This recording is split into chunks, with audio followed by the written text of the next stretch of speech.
All I have to do is let this report go through and I can fix it so that lawyer can't get you out. Hi, you might remember a while back I did a video about Coleman Francis. I talked about everything I knew at that time and said I wanted to know more but didn't know where to look. A fellow named Ryan commented. He said, "Have you looked up his friendship with Ray Dennis Steckler? It seems there'd be a lot more details to uncover there than with Anthony Cordoza." Ryan, you may be right, but I've looked and can't find anything about those two. Then there's a comment by a guy named Vincent Van Goos, and I hope I pronounced your last name correctly. He's an historian and he told me I should check out newspapers.com, which I did, and I found a great many details about Coleman Francis that I'm going to share with you today.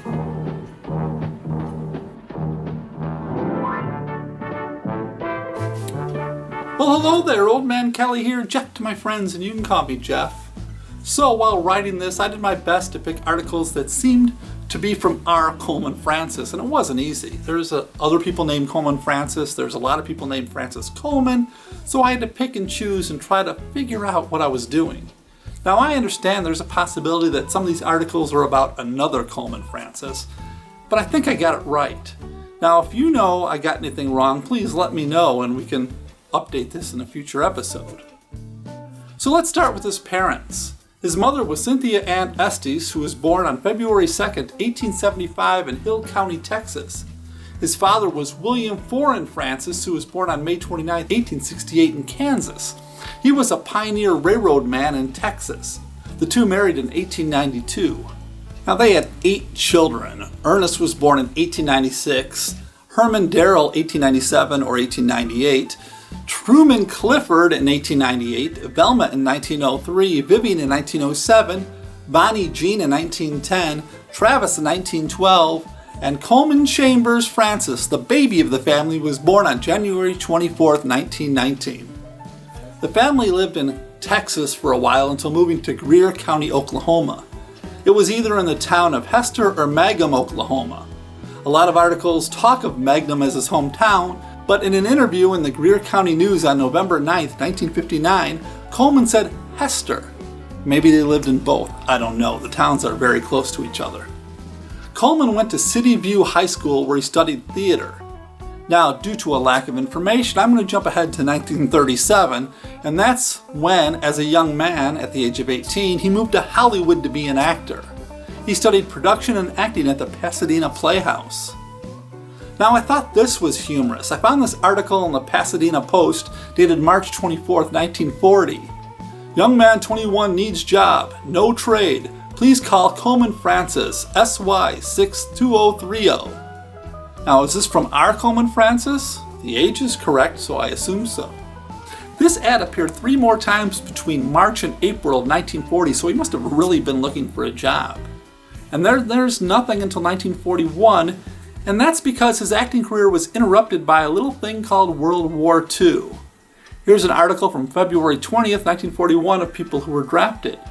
Coleman served 32 months fighting in the Pacific Theater before returning to the U.S. to resume his acting career.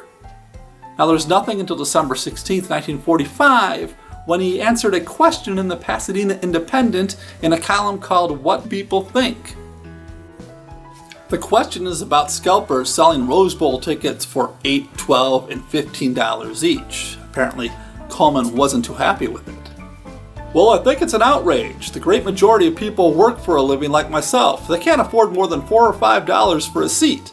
Things like that aren't fascism, but they're the sort of rottenness that leads to it. It embitters a great many people and cheapens the whole event.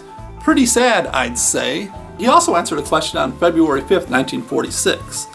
That was the same year he met a New York actress named Barbara Frida Schwartz, who would later become Barbara Francis when they married on August 14, 1946. They would end up having 2 children, boys, Alan and Ronald. Now, besides the fact that all 3 appeared in the Beast of Yucca Flats and the Skydivers, there's nothing else about them. I think by the time they did Skydivers in 1963, they were divorced, but I have no actual proof of that, and anyway, after Skydivers, there's nothing about his wife or his children. Now in 1950, according to IMDb, Coleman had an uncredited part of Stonecutter in the film Tattooed Stranger, but I was unable to find a copy to watch. Now on October 4th, 1952, there was an article by Luella Parsons. She wrote, "Former delivery boy succeeds in movies. Although my street address is no secret to most of Hollywood, more to the sightseers who pass by, map in hand. One young newcomer to pictures has a unique reason for knowing it. His name is Coleman Francis, who won the John Golden Award in New York a few years ago and is now starting his movie career. He knows my house because he used to be a delivery boy for I Magnin and remembers delivering some dresses in a hurry to my door. His success is just wonderful." Now I tried finding information about this John Golden Award but found nothing. I could only assume that Coleman was acting on the stage in New York when he received it. But now at least we know he worked as a delivery boy for I Magnin. Now an article in the Los Angeles Times on October 11th, 1952 reads, "Scripture Films is reported to have recently completed The Life of Christ with Nelson Lai in the portrayal he is so frequently offered in the pilgrimage play. Coleman enacts a leading role as a Roman officer." In 1952, Nelson Lai played Christ in a TV series called The Living Bible. It's 21 episodes, and I couldn't find it, and even if I did, I don't know if I want to watch all 21 shows to find Coleman Francis. By December, he was on stage in a new Mary Stuart melodrama. In 1953, he had another uncredited part in a film, She Couldn't Say No with Robert Mitchum and Gene Simmons. Again, I couldn't find a copy. In July, he was in a Christopher Fry play called The Boy with the Cart, and that seems to have lasted through till August. And then in December, he took time off to direct a play at the Van Nuys High School, a comedy called In Bed We Forget. I wonder if this was the first time he ever directed anything. In 1954, he was in a stage version of Tobacco Road with John Carradine.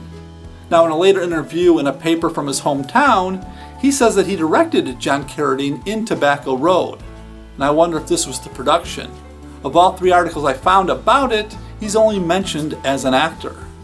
In April of 1954, he was in a production of A Letter to Mother at the Civic Playhouse. And in August, he was directing a play called Footsteps in the Night starring Jacqueline May, who the article called a 21-year-old beauty voted Florida's top little theater actress 2 years ago. He made a few uncredited film appearances in 1954, like Killers from Space starring Peter Graves, in which he played Guy in Power Plant answering the phone, and This Island Earth, in which he played an express delivery man. Now, I don't want to keep listing all his credits. That would be crazy and boring for you, so I thought we'd have a little Coleman Francis montage. Hey, hi, gang. Hi, Dad. That's okay. Right, Mr. Rector.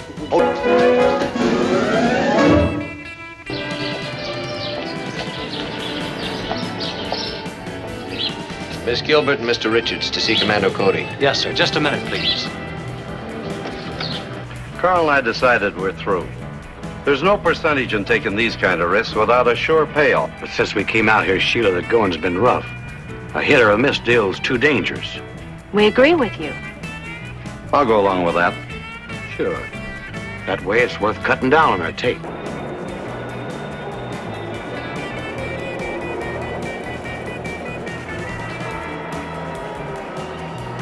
Okay, you run up the stairs, I'll look here. He isn't back there. Let's go.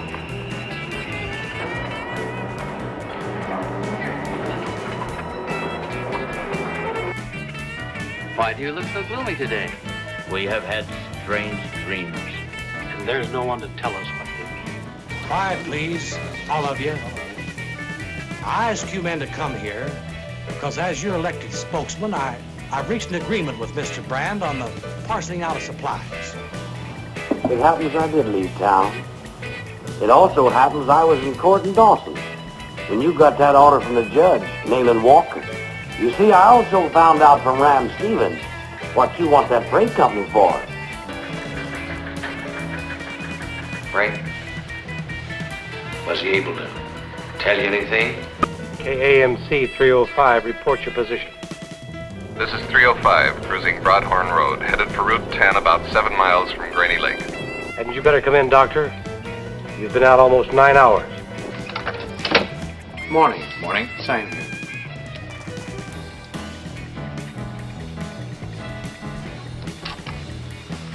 Thank you. You know, you don't look so well, boy. Why?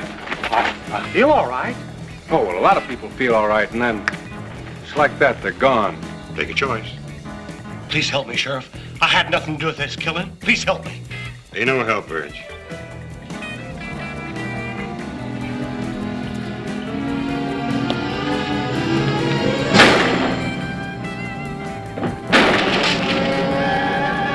Now here's an article in which his performance of King Claudius in a production of Hamlet wasn't well received. Now, in my last video of Coleman Francis, I told of a connection between Ed Wood and Coleman Francis. It was Coleman getting in touch with Anthony Cordoza, who had worked on Ed Wood's film Night of the Ghouls, asking about Tor Johnson for The Beast of Yucca Flats. That's how the two met. Now there's another connection. Ed Wood actor Criswell, whose claim to fame was a column called Criswell Predicts, mentions Coleman. Coleman Francis, your next movie will be that of Elmer Gantry, based on the famed novel of Sinclair Lewis.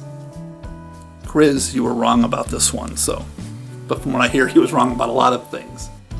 This article appeared on March 5th, 1958 for a stage production of Inherit the Wind. Coleman plays Matthew Harrison Brady. I like this article because it actually shows a picture of Coleman Francis. And this one was from the Los Angeles Times on January 9th, 1958. It gives praise to Coleman Francis, who directed White Cargo, a Johnny Caldwell production at the Moroccan Theater. Coleman Francis directing brought out the dramatic and emotional phrase of the drama with rare understanding. Way to go, Coleman. Now, like I said earlier, the play Tobacco Road with John Carradine, in which Coleman directed, I got that from an article from his hometown paper, the Greer County News. It was one of the rare interviews I found with Francis. After telling his frustration in Hollywood of explaining where he was from, he goes on to say, I was scared to death while Carradine was on stage. I kept asking myself, what right do I have to direct this play when a master of the art like Carradine is performing? The last line of the article reads, from County High School to Hollywood is a long trek, but Coleman Francis made it because acting is his life. It had to be that way. Here's another interesting one from Coleman's hometown, The Magnum Star from February 25th, 1960. We find out from Coleman's brother, Travis, that Coleman wrote a script called The Son of Billy the Kid. And here's another article from a local paper, the Greer County News, about his 15-year-old nephew, Steve. Now, I get the feeling from reading a few of these articles that Francis was becoming sort of a local hero in Greer County. You know, local boy made good, who's now appearing on TV and in films, On February 8, 1950, Coleman's mom was celebrating her 85th birthday. And by year's end, he was planning to start his first feature film, The Beast of Yucca Flats. 6 San Fernando Valley residents have been cast in leading and featured roles in The Beast of Yucca Flats, an independent film being filmed under the direction of writer-director Coleman Francis. And if you look closely at the article, they call Tor Johnson Tors Johnson, so there's that. About a year later, after Yucca Flats came out, there appeared an article in the Greer County News. It's hard to read, but it says, Francis directs Hollywood movie. Francis Coleman, formerly of Magnum, directs a movie, The Beast of Yucca Flats, released recently in Hollywood. He also appears in Squad Car, a television series. And yes, they actually said The Beast of Yucca Flats. And it seemed like between Yucca Flats and his next film, The Skydivers, Coley tried to get an acting workshop going. New group forms. A new acting workshop is being formed for professional and non-professionals alike. Actor Coleman Francis of Van Nuys said he's currently recruiting members for a group which will study both stage and motion picture techniques. It meets 2 nights a week at the Hollywood Theater. Interested persons are asked to write Francis at 15154 Sequoia Street, Van Nuys. And that's about it. I've pretty much exhausted newspaper.com, but it does give a little insight into who Coleman Francis was. Now, I've yet to find out anything about the Ray Dennis Steckler Francis Coleman connection. I did read that when Dennis was doing his 1969 film Body Fever, he had just completed the last scene and was walking to his car when he noticed Coleman Francis drunk and lying in a gutter. Even though he was finished with his film, he decided to help Francis, so I offered him a role. He gave him some money in advance, and the next day, to everybody's surprise, Coleman showed up, sober and clean-shaven.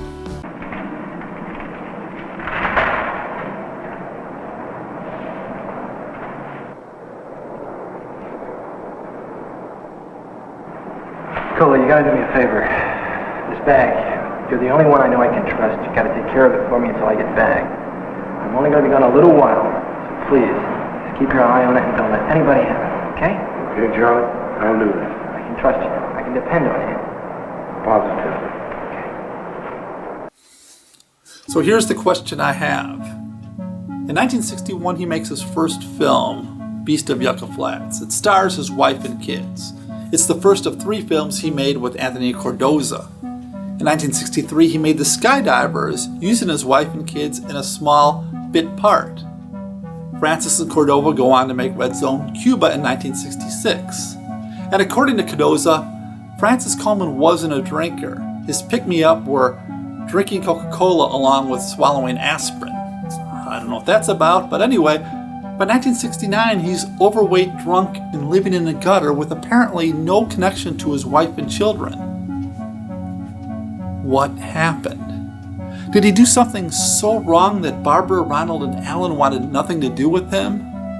Did Ronald and Alan in those 3 years ever wonder what became of their father? And what became of his family? What are those 3 doing now?